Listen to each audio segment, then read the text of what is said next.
Right from the beginning, the tone of this hearing turns explosive. One speaker compares the situation to Al Capone, arguing that what's happening goes far deeper than what appears on the surface. But the real fireworks begin when Congresswoman Jasmine Crockett steps in and does something many in the room clearly weren't expecting.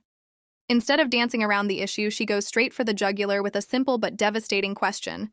Are the Proud Boys a white supremacist organization? Yes or no? And what follows is nothing short of astonishing. Hesitation, deflection, excuses. Witnesses struggle to answer what many would consider a straightforward question. Crockett isn't having it.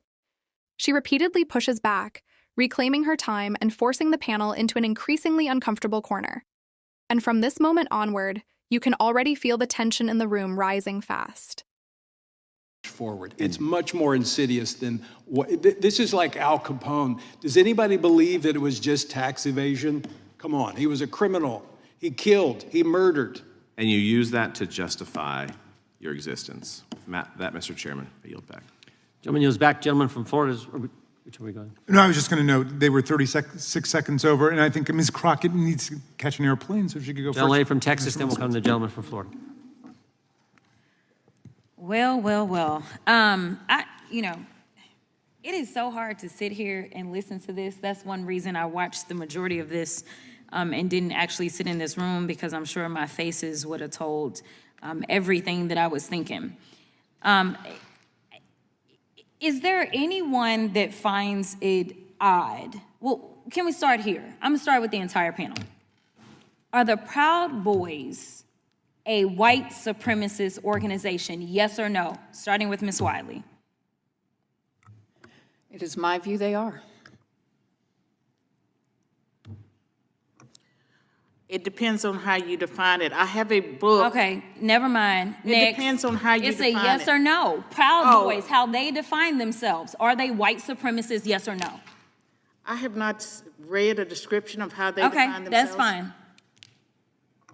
I'm not on their mailing list, I don't know. So are you only on the mailing list of? I'm not like the SPLC, I or- don't fund organizations that I'm Oh, it just seemed like you were saying because you haven't received their mail, you only received the mail of white supremacists. But go ahead, last witness. No, they're not white supremacists. And you know what? I do believe that y'all believe that. Let's try another one. Neo-Nazis, Miss Wiley. Well, yes. What? Nazis is in their name. Neo-Nazis, Dr. Swain. Is the question still about the Proud Boys, or is it about the Neo-Nazis. Neo-Nazi- We have moved on. Neo-Nazis. Neo-Nazis are hate groups, and I have a book, 2002. Okay, thank you so much. About So we're hate gonna- groups so- that I suggest that you all read. I'm reclaiming It's a my long time. book. I'm reclaiming my time. Neo-Nazis. Are they white supremacists? Neo-Nazis, are they white supremacists? Yes or no? What's that? Yes or They're no? certainly anti-Semitic, which I would join with any member of the Democratic Party. Mr. Nadler earlier was talking about standing up for Okay, the Jewish reclaiming people. my time. I'd be happy Next. to do that. Yes, they're white supremacists. Woo, thank God. Jesus Christ, I didn't think we were going to get there. Oh my gosh, let me be clear. Proud Boys are freaking white supremacists. Neo-Nazis are too.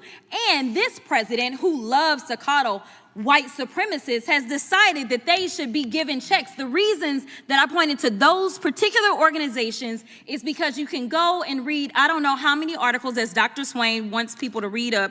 I'm going to be clear. I've read my fair share of books. I do have my fair share of degrees. It is clear that neo-Nazis as well as Proud Boys joined in on January 6th. Yet this slush fund that they keep talking about is specifically to give them money. So how dare this majority sit here and try to lecture this organization about money? Now, we're not talking about tax-paying dollars as we are in that slush fund. But you're telling me that $2 billion in the same country that I'm sure some of y'all would struggle with whether or not the enslavement of black people was good or bad. I'm not even gonna go there and ask y'all the question because y'all struggled with defining that these people were white supremacists.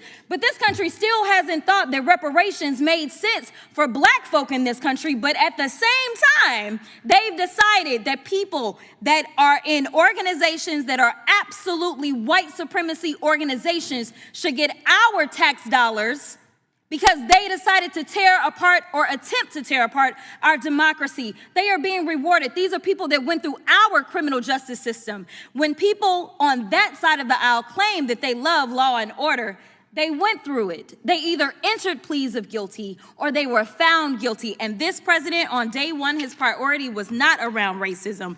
It was around doing things like letting them go and now putting money in their pockets. We haven't had one hearing on white supremacy.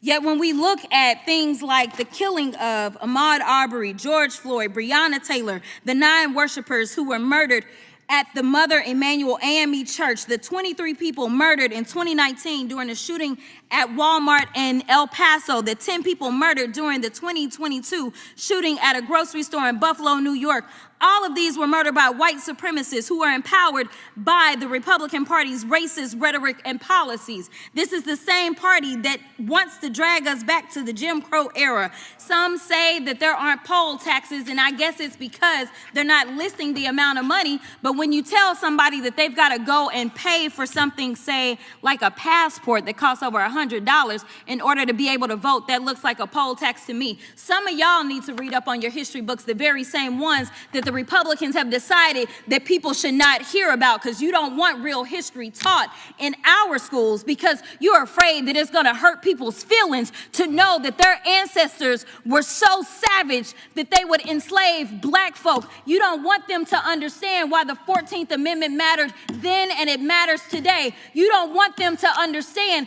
that when they draw these racist lines and tell black folk that they shouldn't have representation in this country, that it is against the Constitution. You want them to be ignorant so that they can sit up here and be your token for your mission. Has expired. Well, you can't yield because you've done run out of time. But it looks like the ranking member wants to make a unanimous consent request. Mr. Chairman, thank you. Walmart gunman attacked El Paso because that's what his president was telling him his defense attorney says. I'd like to introduce that for the record. Without objection. Democrats talked about a slush fund. I would just point out, was it a slush fund when Peter Strzok got $1.2 million from the Garland Justice Department? Was it a slush fund when Lisa Page got $800,000? You know, Peter Strzok's the guy that said, I'm in the Northern Virginia Walmart. I can smell the Trump supporters. And the Biden Justice Department gave him $1.2 million. Gentleman from North Carolina is recognized. Thank you, Mr. Chairman. Ms. Wiley, I want to talk to you about the Charles Morrell case that you mentioned earlier. You said it happened where? Boston, In Boston? Massachusetts. Yes, sir. And he was attacked by whom? The Patriot Front. The Patriot Front. The SPLC did not give the Patriot Front any money, is that correct? I don't know. You don't know? No. By the end of the hearing, tensions are still running high, but then comes a moment that quietly leaves a lasting impression. After a fiery debate about white supremacy, accountability, and political rhetoric, the focus suddenly shifts to a specific case involving the Patriot Front. A lawmaker asks what should have been a fairly simple question. Did the SPLC give money to the Patriot Front?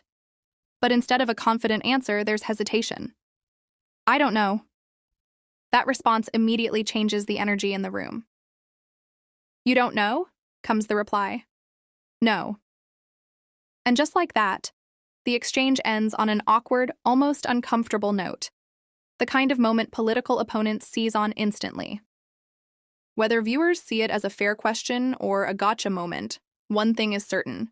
It left the hearing with tension still hanging in the air. Share your thoughts in the comment and don't forget to like, share, and subscribe so you don't miss the next one.